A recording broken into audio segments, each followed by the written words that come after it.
Sa isang makulay na gabi ng pista, nagpunta sina Paulita at Doña Victorina sa perya kasama si Isagani at Juanito.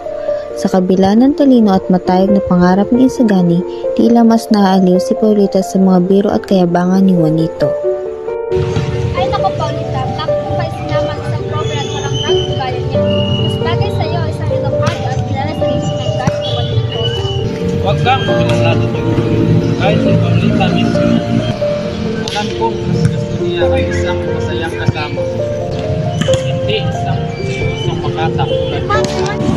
Ay, Juanito, ikaw talaga. Nakakaalam mo. Grabe ba siya na pinipilit sa bayan ng isip? Paulita, ang tunay na kasiyahan ay hindi lamang ng sayaman o kasikatan. Ang halaga ay ang dangal at pagmamahal sa bayan. Ako, Isagani, kalimutan mo ng bayan-bayan na yan. Pag-inuman ang gandang buhay. Di ba, Paulita? Oo naman. Biglang lumapit si Padre Irene, dala ang baston at tila nagmamasid sa paligid.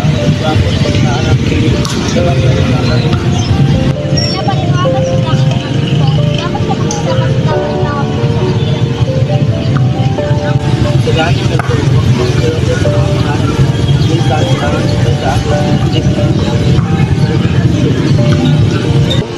Pero, Padre, paano na kinabukasan susuko tayo sa anong nakasulian? ay iyo. Ang mundo hindi makakakata. Itatawag ng Napailing si Isagani habang si Juanito naman ay muling ngumiti kay Paulita.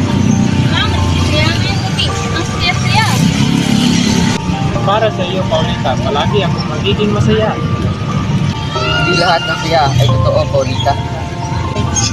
Sana dumating ang araw na kita mo ang totoo at tunay na halaga ng buhay.